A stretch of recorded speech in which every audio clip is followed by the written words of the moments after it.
What's up everyone, it's your FPL Thinking Cap Benji and welcome back to another episode of Meta Moves. Christmas time is almost here, so in this one I'm going to go a little bit more in depth. Bukayo Saka's long-term injury means that the current template has been broken and a new FPL meta begins to form. We're going to touch on new midfield power curve, we're also going to touch on what you can do with the remaining money and much more.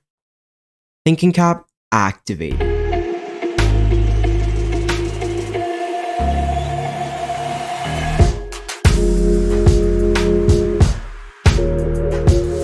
So in front of you is the Premier League fixture schedule for a select group of teams, and I believe it's super important for us to visualize schedule congestion to get a more accurate read on expected minutes as well as the FPL landscape. Saka's injury has triggered thousands of managers to sell, which means a lot of you out there will be sitting on a decent chunk of cash, and investing in a differential premium attacker could be your ticket to promised land. But the other side of that coin is you could pick up the wrong premium asset at the wrong time, which could severely damage your rank. Looking at the fixtures, we've got 17, 18, and game weeks 19 very close together with a gap between 18 and 19, just 3 days difference. Some teams will have a little bit more, some teams with a little bit less in terms of they will have 3 days. But from 19 to 20, all teams have a week off, which should provide some respite for the likes of Man City and Spurs. Game weeks 20 to 21 is another midweek off for City, Villa and United, but all of the teams still in the EFL Cup, aka Liverpool, Tottenham, Arsenal and Newcastle,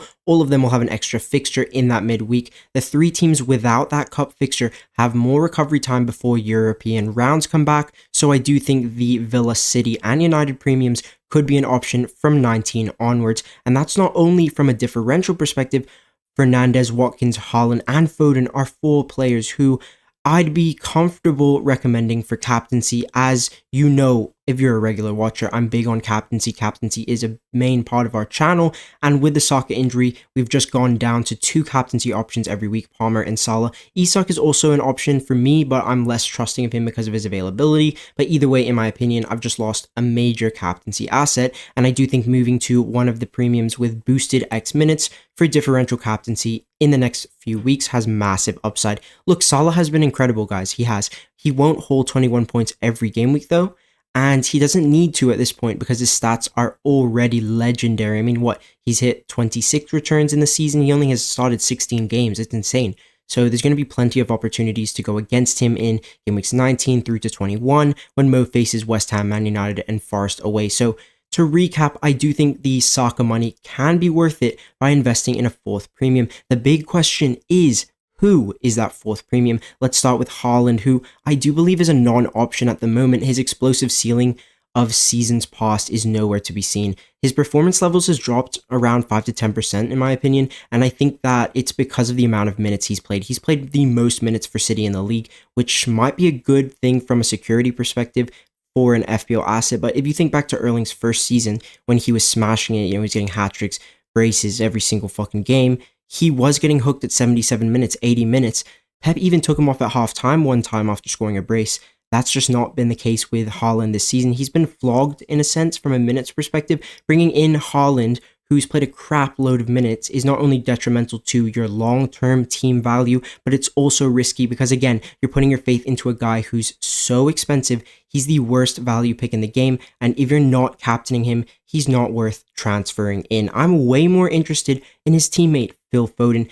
Foden just scored his first goal in the league against Aston Villa, and I am a little bit tempted by him because his expected minutes look to be stronger than Son, stronger than Watkins at least, and historically December is one of his best career months from an output perspective. The fixtures are really nice, especially if you hop on in 19 for Leicester, and you're risking less with Foden at 9.1 than Haaland at 4.9. I'm also of the belief that Foden is Man City's most fresh and fit attacker right now who can really impact the game. He hasn't played many league minutes this season. He's been sick for a number of weeks, and after watching the full 90 of Villa versus City last weekend, he looked way more engaged in City's attack, much more involved. Still some hurdles for him to jump over with a small chance of rotation either in 18 or 19, but after game week 18 we should have a clearer picture of expected minutes.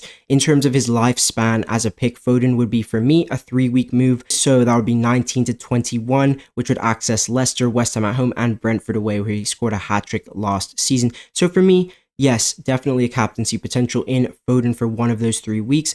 And he is my current favorite differential premium target. Watkins is the next one on my mind, but he needs a lot to go right for him very quickly if he wants to be a genuine option in my team from 19. Watkins has been benched in 3 league games in a row, but honestly, I don't expect this to continue as he doesn't have any known injury. I suspect Emery's just trying to save him for later in the season.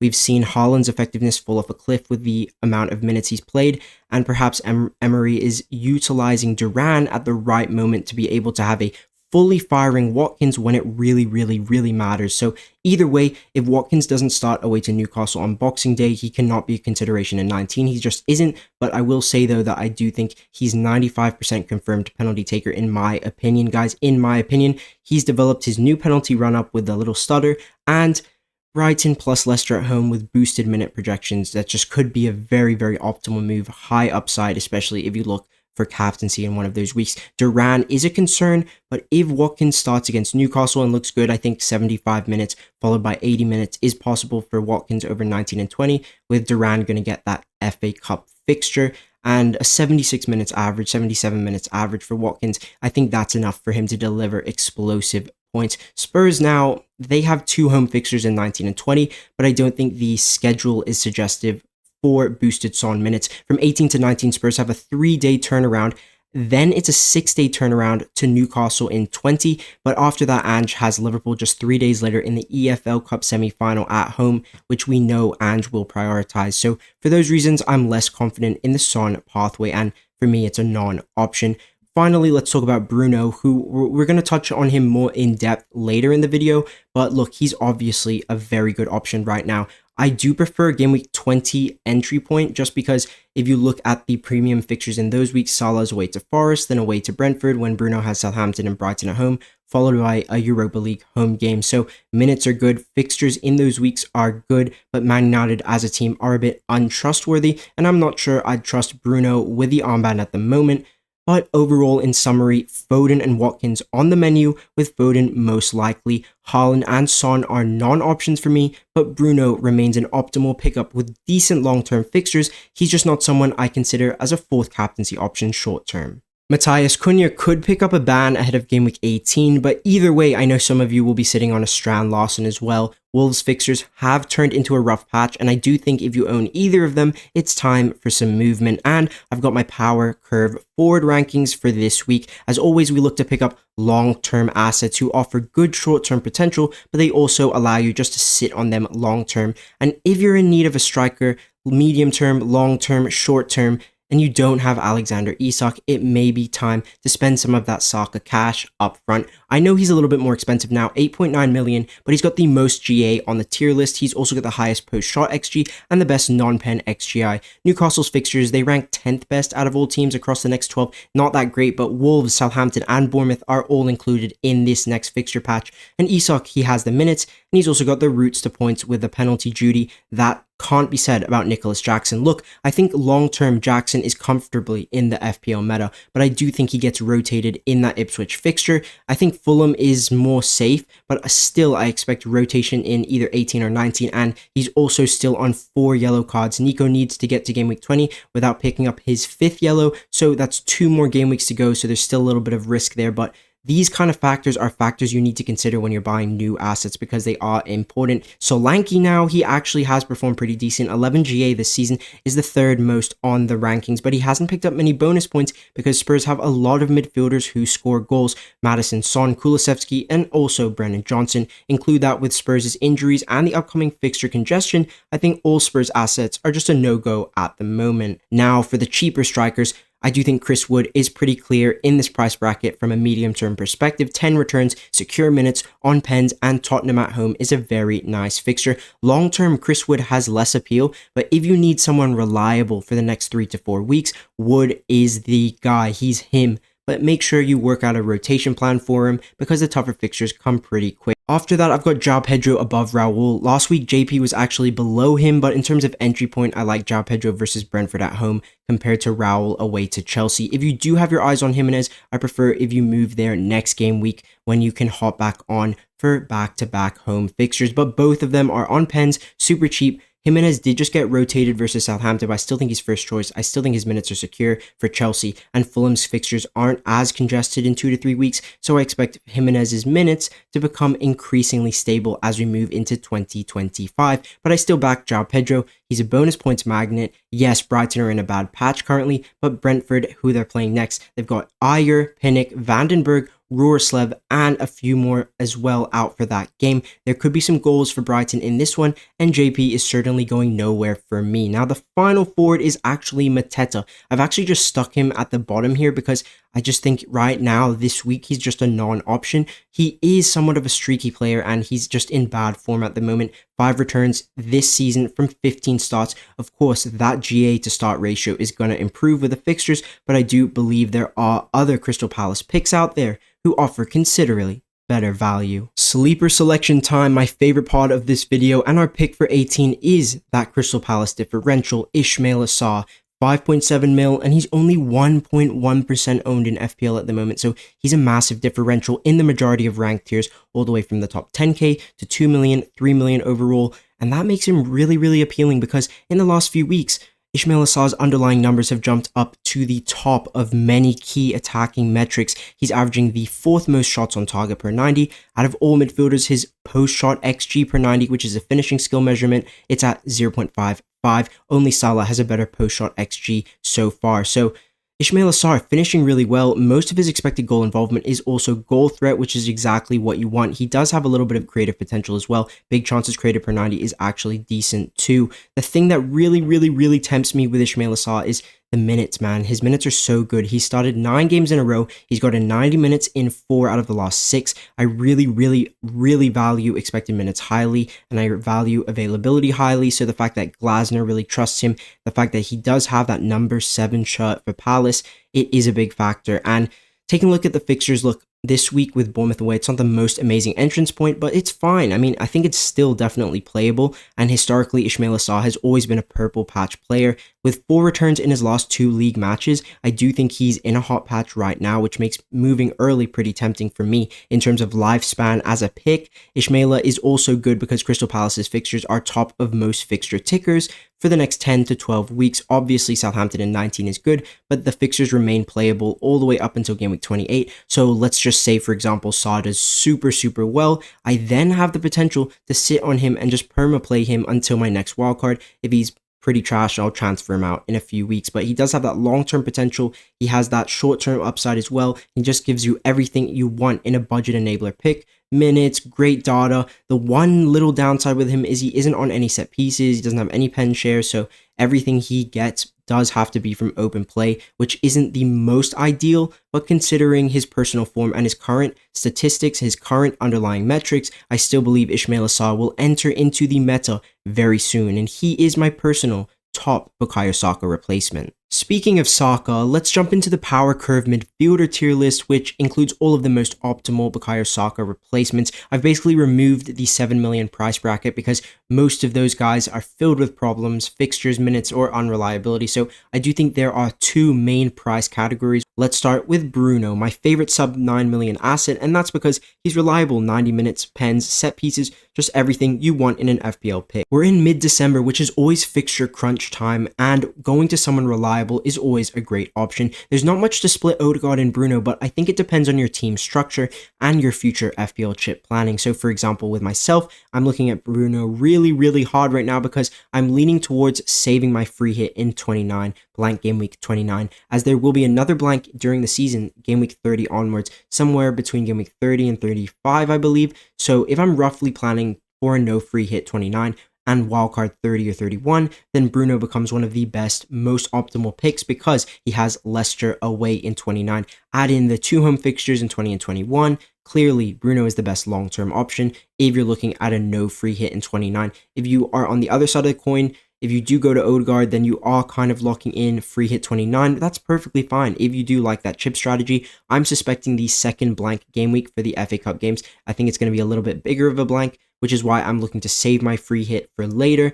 And that just looks like the most optimal play going forward. So that's why I'm less keen on Odie, but still a great option for the price. Definitely increased an uptick in some of his roots of points, which makes him an elevated FPL option. Now moving into the budget midfielders, and we have a few of these. So before I dive in, I need to make it really clear that if you already have two of these guys, these two of these cheapies, even if it's Semenyo, Kluivert, someone not on here, as long as they're playing minutes, there's no need to sell. I mean, don't sell a cheapie to buy another cheapie. That's not going to be a transfer that gains you 25 points long term, and it's unlikely to pay off big time. So let it go. Just sit with the ones that you have and enjoy it and just drink it in. Obviously, you guys know who my favorite one is. It's Ismail Assar. We talked about him before, but just quickly, if you look and compare his non-pen XGI and his post-shot XG to the other budget boys and even the more expensive options, Bruno and Odegaard, Sarr is actually ahead of all of them. So it just shows you how good of an FPL asset he is right now, and considering the form, that's why he is my favorite. I do think Enzo has some very, very good upside though. He's my second favorite cheapie, and mainly because his minutes are very, very secure. I think he's more secure than Ahmad and a little bit more secure than Sarr actually, because obviously Enzo is now the club captain with Reece James out injured, and his minutes over the last few matches have been superb. He's been returning GA, and it's just really, it would feel really nice to own both of Chelsea's attacking midfielders. And also what Enzo allows you to do is you can double up on Chelsea's attack whenever you want. Chelsea are a top 3 attacking team. From open play, I think they sit second for XG open play accumulated, so doubling up is definitely not too much. And on top of that, Enzo is taking all of the left-hand sided corners.